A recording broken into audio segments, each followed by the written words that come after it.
infak, sedekah.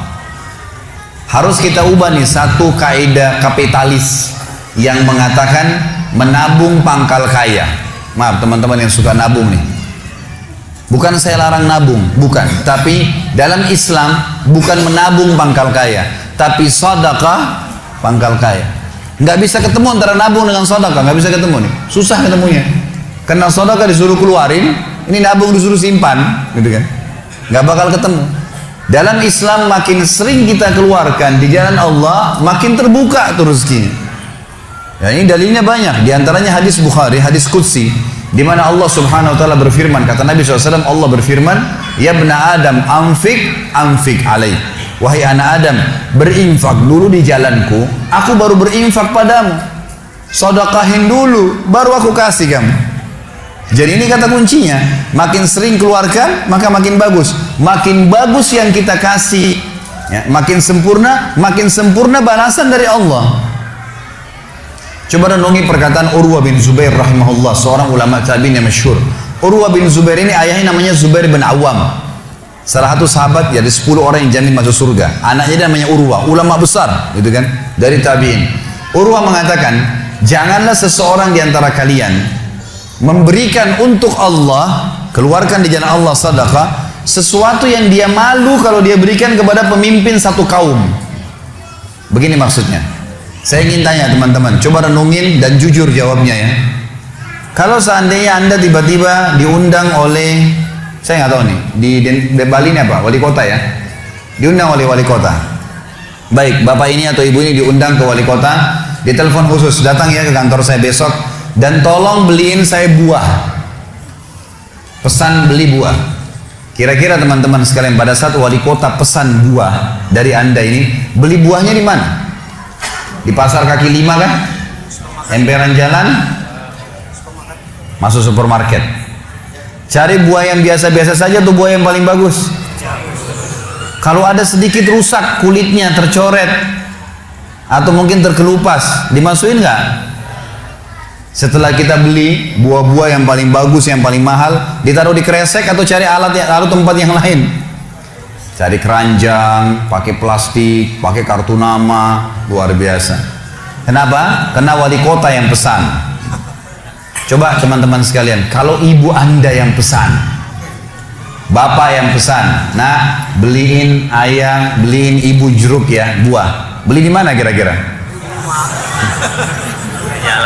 Di kaki 5. Kemudian penjualnya bilang, ini ada rusak sedikit, nggak apa-apa, masukin aja. Pakai kresek tua ini bekas ikan, udah nggak apa-apa. Ini yang Urwah rahimahullah berkata, janganlah seseorang di antara kalian ya memberikan untuk Allah di jalan Allah. Orang tua kita tuh kalau bakti luar biasa pahalanya kan gitu. Yang kalian malu kalau kalian berikan kepada pemimpin satu kaum. Mestinya ibu ayah kita tuh dibuatin kayak tadi itu, malah lebih hebat daripada itu. Pilihin buah yang paling bagus, dikemas yang paling bagus dan seterusnya. Mestinya begitu. Tapi seperti itulah manusia, karena tidak paham teman-teman sekalian. Sesuatu yang dikeluarkan di jalan Allah akan mendatangkan respon rezeki yang banyak. Ini satu hal yang harus digarisbawahi, dan akan saya bacakan banyak sekali dalil berhubungan dengan masalah itu, di mana Allah Subhanahu wa taala menyuruh kita keluarkan. Ingat, makin baik kita berikan, makin baik juga respon dari Allah Subhanahu wa taala. Coba teman-teman muhasabah nih. Kalau celengan masjid lagi lewat dan Anda punya 1000 baru 1000 tua, yang mana ditaruh? 1000 tua. Kenapa 1000 tua yang ditaruh? Karena belum tahu nih, kalau saya berikan di jalan Allah, ini akan datang responnya. 1000 baru yang kita beli air mineral di luar sana, ini pemahaman yang salah. Ini yang kita mau lurusin malam ini nih.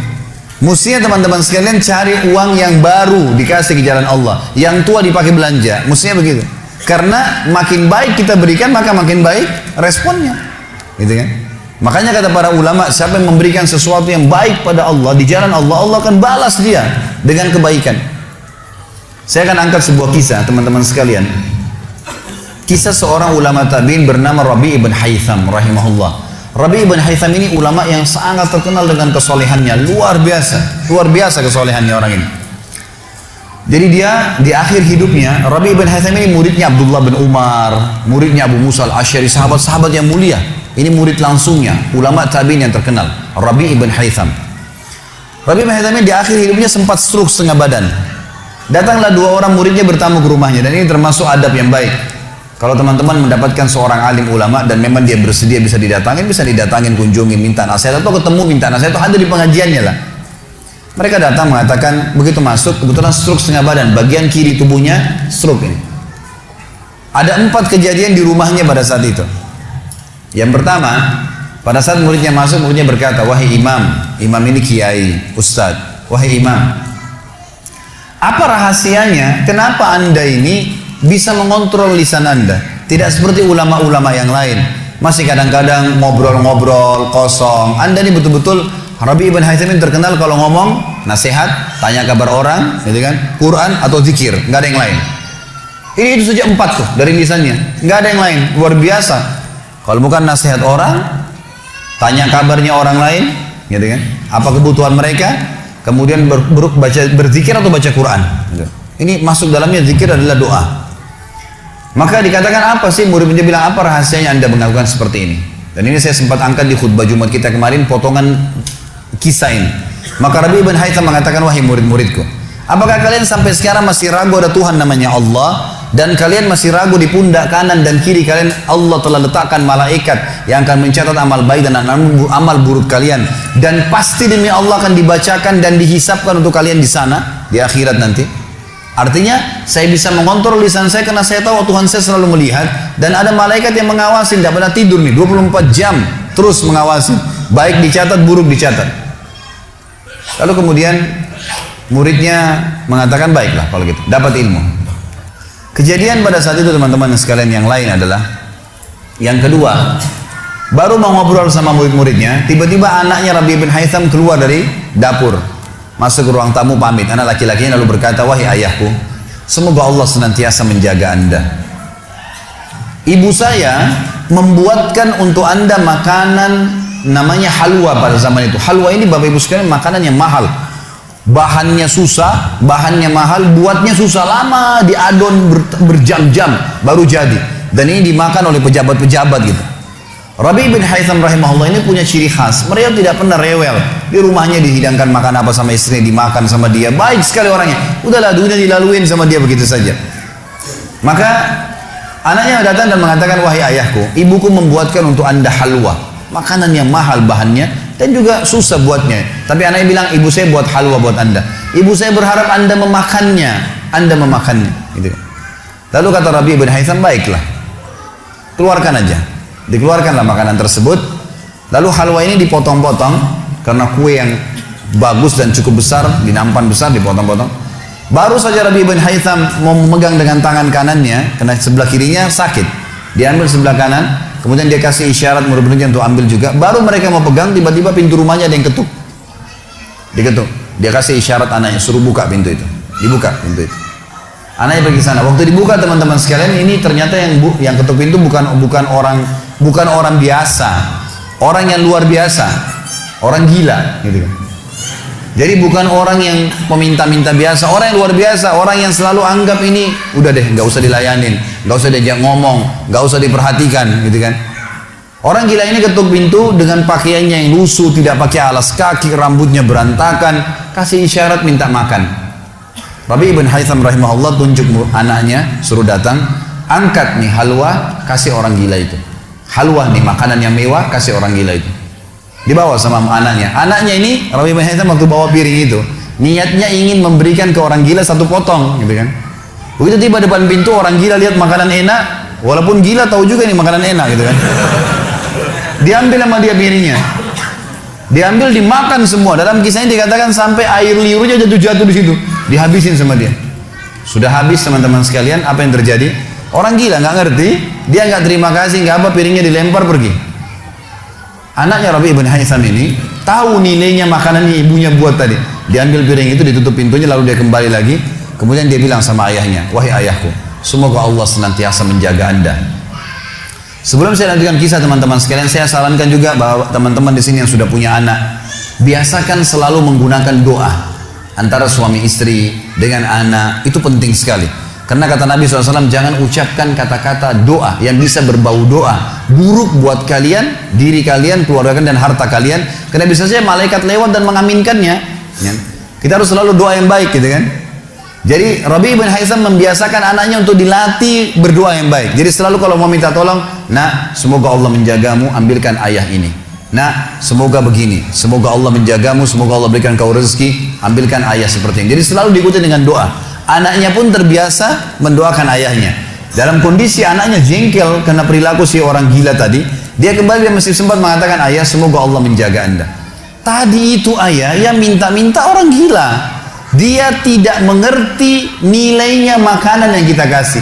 Kalau tadi anda suruh saya ke dapur ngambil apa saja, roti lah, apalah, dia makan juga. Kenapa harus halwa yang ibu saya setengah mati buat, biayanya mahal, buatnya lama, gitu kan?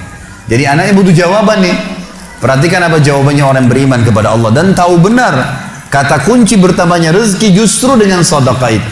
Kata dia apa? Ya waladi illam yadri fallahu yadri. Baru dia baca ayat lan tanalu birra hatta tunfiqu mimma tuhibbun. Wahai anakku, kalau orang gila itu tidak tahu nilainya makanan yang kita kasih, nggak penting buat saya. Karena Allah tahu nilainya. Bukan dianya, tapi Allah tahu nilainya. Dan ingatlah firman Allah, kalian tidak akan mendapatkan, gitu kan? Kalian tidak akan mendapatkan balasan sempurna daripada sedekah kalian sampai kalian menginfakkan apa yang paling kalian cintai. Saya suka halwa itu, tapi disuruh kasih. Teman-teman sekalian, pelajaran luar biasa dari kisah ini. Pernah nggak kita berpikir berikan makan orang gila? Kadang-kadang subhanallah kita lihat orang gila ambil di sampah, kita biarin, nggak mau dilihat. Kalau kita nggak kasih makanan dia, siapa yang akan kasih makan? Dan Allah tetap menilai kita dan sesuai dengan niatnya. Innamal a'malu binniyat. Termasuk saya pernah jelaskan ke jamaah saya di pengajian, kalau ada orang datang ke masjid kita ini sekarang bawa proposal, teman-teman sekalian, nih proposal, saya mau bangun masjid, butuh bantuan 1 miliar, kita nyumbang semua, terkumpul 1 miliar. Sebulan kemudian kita tahu orang itu dusta, rugi kah kita? Tidak rugi sama sekali. Kita akan dapatkan pahala bangun masjid walaupun masjidnya belum dibangun. Karena innamal a'malu binniyat, gitu kan? Allah akan kasih begitu. Siapa yang niat mengerjakan satu perbuatan, niat dalam hatinya, belum dikerjakan dapat 1 pahala, dikerjakan diberikan pahala 10 kali lipat sampai 700 kali lipat, kata Nabi SAW. Jadi jelas sekali, gitu kan? Bagaimana Rabi' bin Haytham mengajarkan kepada kita bersedekah, teman-teman, sampai pada orang gila pun dikasih, karena Allah akan menilai kebaikan itu. Bagaimana bisa kita tidak lakukan? Maka selesai kisah yang kedua. Kisah yang ketiga adalah muridnya mengatakan, wahai imam, apa nasihat anda? Apa nasihat anda untuk kami dalam masalah ibadah? Tentu yang jadi saksi bahasan tadi orang gila dikasih makan itu ya. Maka dia mengatakan waktu ditanya oleh muridnya apa nasihatnya dalam ibadah? Ibadah kami apa nasihatnya? Sholat, puasa, apa nasihat anda? Maka beliau mengatakan, alaikum bil asrar, rahasiakan amal soleh kalian. Jangan ceritakan sama siapapun. Kerjakan tapi jangan ceritakan. Udah. Allah sudah utuskan ada malaikat yang catat semua kebaikan, tidak dibayar, tidak pernah tidur, lengkap semua data-datanya hari kiamat. Semua dicatat. Rahasiakan amal soleh kalian, jangan ceritakan sama siapapun, jangan buka sama siapapun. Baik. Lalu kejadian terakhir di rumahnya adalah teman-teman sekalian, waktu itu terdengar azan duhur, stroke setengah badan. Lalu Rabi' bin Haytham ini saya sekalian berikan motivasi kepada teman-teman yang masih malas sholat di masjid. Rumah Allah harus didatangi teman-teman sekalian, fadilahnya sangat besar. Kata Nabi SAW, setiap orang ke masjid, setiap langkahnya mengangkat derajatnya 1 langkah, yang 1 langkah mengampuni dosanya. Setiap ke masjid, dapat 1 istana di surga, dan pulang dari masjid 1 istana lagi. Hadis sahih semua menjelaskan masalah ini. Gitu kan? Belum fadilah sholat berjamaahnya, belum terbangun ukhuwah, belum dan seterusnya. Belum lagi hadis Nabi SAW, siapa yang tidak kehilangan takbiratul ihram pertama imam selama 40 hari, dia akan akan diselamatkan dari sifat kemunafikan. Banyak fadilahnya. Rabi' bin Haytham rahimahullah stroke setengah badan teman-teman sekalian. Lalu dia dengar azan duhur, dia kasih isyarat anaknya sudah tahu, suruh datang. Anaknya lalu menopang tubuhnya dia yang sebelah kanan, minta diantar ke masjid. Stroke setengah badan dan sudah sangat tua. Lalu muridnya bilang, saya lalu kemudian membantu menopang tubuhnya yang stroke, dan demi Allah untuk kami membawanya ke masjid, kakinya yang stroke terseret di tanah. Lalu saya bisikin di tengah jalan, imam, hai kiai, hai guru, anda kan punya rukhsah, punya keringanan, sholat aja di rumah. Stroke, tua, susah gitu kan. Lebih baik sholat di rumah. Apa kata dia? Orang beriman tidak mengenal stroke kah, sakit keras kah, ibadah kepada Allah nggak terganggu nih. Kata dia, wahai muridku, aku mendengarkan dengan kupingku ini azan. Hayya 'alas shalah, hayya 'alal falah. Ayo salat, ayo mendapatkan kemenangan dari Allah hanya melalui lisan muadzin saja. Karena semua muadzin sama mengucapkan, mau orang Afrika, mau orang Arab, mau orang Melayu, azannya sama. Hayya 'alas shalah, hayya 'alal falah. Allah memanggil saya mengatakan, ayo sholat, pencipta langit dan bumi, ayo mendapatkan kemenangan. Lalu saya sholat di rumah saya, demi Allah saya akan datangi masjid walaupun saya merangkak. Luar biasa nih, ya, keimanan membuat seseorang stroke pun bisa beribadah kepada Allah. Tapi dari kisah kita, ya, dari 4 kejadian di rumah Rabi' bin Hasan adalah bagaimana dia bersedekah kepada orang fakir miskin tadi. Ada riwayat Bukhari yang lain teman-teman sekalian berbunyi, kata Nabi SAW dulu di zaman Bani Israel ada 2 orang. Di zaman Bani Israel ada 2 orang. 2 orang ini bersahabat, dua-duanya punya kebun. Dua-duanya punya kebun. Kebun ini mereka lagi nunggu hujan dan satu negeri itu belum turun hujan. Tiba-tiba si A sama si B. Si A ini melihat ada awan, kata Nabi SAW, lewat di atas kebunnya. Dan terdengar suara dari awan itu berkata, turunkanlah hujan di kebunnya fulan, kebun temannya dia di sebelah. Maka dia bilang, kata Nabi SAW, orang ini pun mengikuti awan tersebut. Ternyata betul, awan itu menggumpul semuanya di atas kebun temannya, hujan. Tapi cuma kebun temannya, yang lain nggak kena hujan. Maka Nabi SAW mengatakan, dia pun bertanya pada temannya, apa yang kamu lakukan dengan kebunmu? Sampai di musim panas seperti ini pun Allah masih menurunkan hujan untuk kebunmu saja. Apa yang dia bilang? Dia bilang, saya membagi keuntungan dari usaha saya ini menjadi 3. Keuntungannya bukan modal. Sepertiganya saya infakkan di jalan Allah, langsung saya keluarkan. Sepertiganya lagi saya tambahkan ke modal. Sepertiganya lagi saya gunakan untuk keperluan keluarga saya. Jadi ternyata teman-teman sekalian, sedekah itu betul-betul sangat luar biasa. Membuka pintu rezeki.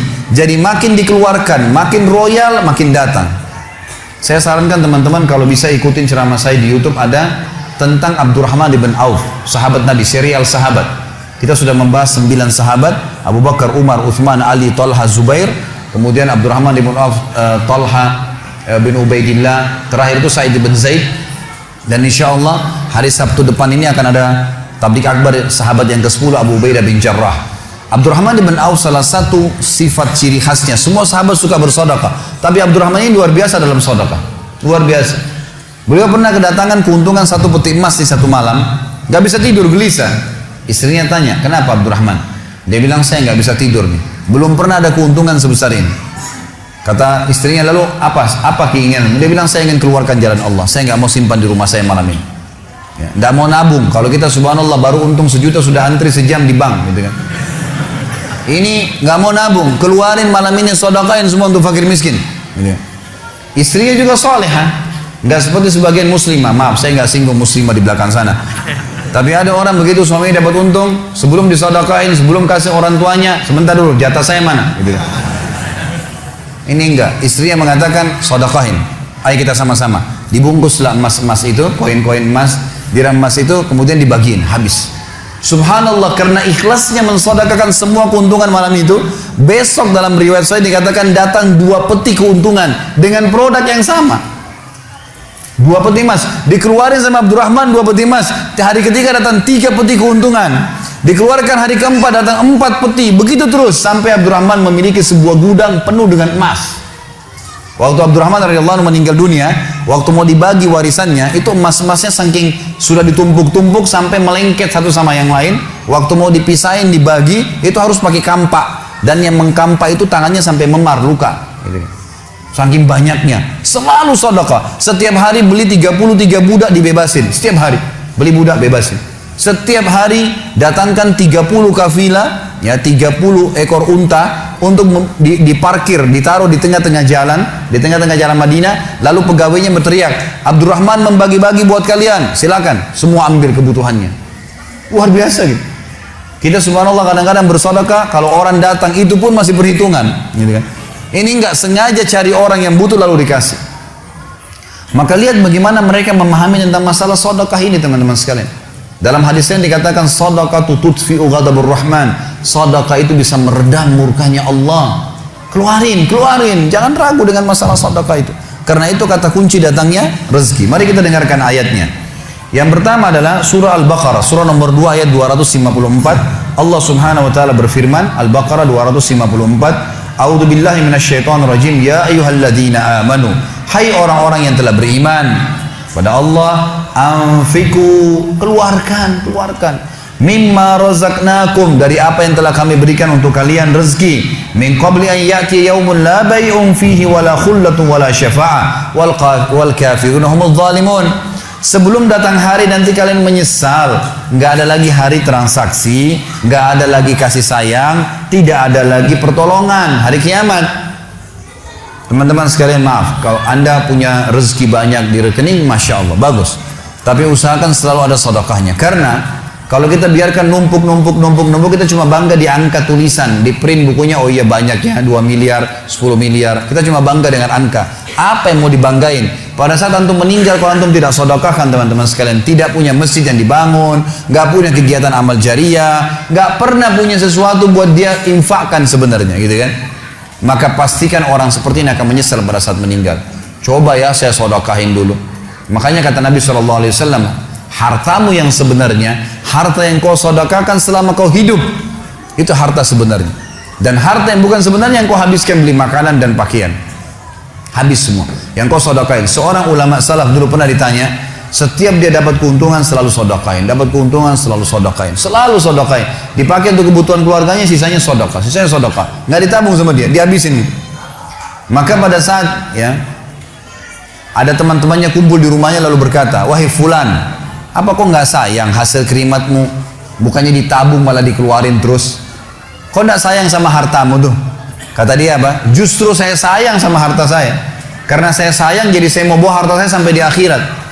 Ini sedekah saya bawa sampai di akhirat. Kalau saya simpan di sini, saya cuma tabung untuk dunia saja. Gitu. Jadi lihat bagaimana mereka memahami tentang masalah sedekah itu. Kemudian dikatakan, dan orang-orang kafir, mereka lah orang-orang yang zalim. Mereka tidak mau sedekah, maka mereka zalim sebenarnya. Kemudian surah Ibrahim, surah nomor 14 ayat 31 sampai 34. Allah Subhanahu wa taala berfirman, A'udzubillahi minasyaitonirrajim, qul li'ibadiyalladzina amanu. Katakanlah hai Muhammad kepada hamba-hamba saya yang telah mengaku beriman, yuqimus shalah, mereka mendirikan salat, jaga salat 5 waktu mereka, salat-salat sunnah mereka, wa yunfiku, dan mereka bersedekah, menginfakkan, mimma razaqnahum, dari apa yang kami jadikan sebagai rezeki buat mereka, sirran wa alaniyah, baik sembunyi-sembunyi ataupun terang-terangan. Karena kadang-kadang kalau ada orang minta di pinggir jalan, kita nggak mungkin sembunyikan, tinggal mengontrol supaya tidak riak saja. Min qabli an ya'tiya yaumun la bay'un fihi wala khilal, sebelum datang hari tidak lagi transaksi, nggak bisa lagi kita keluarkan uang kita. Di akhirat nggak laku lagi rupiah, nggak laku lagi dolar, nggak laku lagi pound sterling, nggak ada lagi semua itu. Yang laku adalah yang sudah disedekahkan selama di dunia. Sebelum datang hari yang tidak ada transaksi dan tidak ada lagi persahabatan. Allahul ladzi khalaqas samawati wal ard, yang menyuruh kalian sholat tadi dan menginfakkan apa yang kalian telah diberikan adalah Allah yang telah menciptakan seluruh langit dan bumi. Wa anzala minas sama'i ma'a, dan telah menurunkan dari langit air. Fa akhraja bihi minas samarati rizqan lakum, lalu dengan air hujan itu dia tumbuhkan buah-buahan sehingga kalian bisa menjadikannya sebagai rezeki kalian, menutupi kebutuhan kalian. Wa sakhkhara lakumul fulka litajriya fil bahri bi amri, yang menyuruh kalian sholat dan berinfak itu adalah Tuhan Allah yang telah menundukkan lautan sehingga bahtera-bahtera kalian bisa meraung di atasnya. Wa sakhkhara lakumul anhar, juga yang telah menundukkan sungai-sungai buat kalian, bisa dilewatin atasnya, bisa diambil ikan-ikan dan seterusnya yang ada di dalam lautan dan sungai itu. Wa sakhkhara lakumus syamsa wal qamara daibain, dan juga yang menyuruh kalian sholat dan menginfakkan harta kalian adalah yang telah membuat, yang menundukkan matahari dan bulan yang rutin terus menerus setiap pagi dan malam silih berganti untuk memenuhi kebutuhan kalian. Wa sakhkhara lakumul laila wan nahar, dan menundukkan juga buat kalian malam untuk istirahat dan siang untuk bekerja. Wa atakum min kulli ma sa'altumu, dan juga dia akan memberikan semua apa yang kalian minta kepadanya. Wa in ta'uddu ni'matallahi la tuhsuha, kalau kalian ingin menghitung-hitung nikmat Allah maka kalian tidak akan mampu. Innal insana la zalumun kafar, sesungguhnya manusia itu zalim, kafar, kufur, gitu kan. Dikatakan dalam sebuah hadis, kata Nabi SAW, manusia itu kufur. Kalau dia dikasih, ya, kalau Allah tahan rezekinya, maka dia terus menerus berdoa, terus menerus mengeluh, dan pada saat Allah kasih dia pelit untuk tidak keluarkan. Bagaimana bisa dia menganggap punya? Siapa di antara anda yang menganggap apa yang dia miliki sekarang punya dia? Mungkin kita semua mengatakan, oh ini rumah saya, ini mobil saya, ini punya saya, ini baju saya. Itu perkataan kita cuma simbolik di dunia. Buktinya pada saat kita meninggal, dibungkus dengan kain kafan. Semewah apapun mobil tidak bakal ikut ke liang lahat. Rumah tidak masuk liang lahat. Nggak ada ceritanya, kita masuk, semua jadi warisan tuh. Itu buktinya, lahir tanpa pakaian, masuk kuburan juga dengan satu lembar pakaian. Gitu. Berarti bukan milik kita. Maka kesempatan kita memperbanyak amal sedekah kita, sehingga memang mendapatkan pahala yang besar. Dan sekali lagi bahasan kita, sedekah mendatangkan rezeki yang banyak.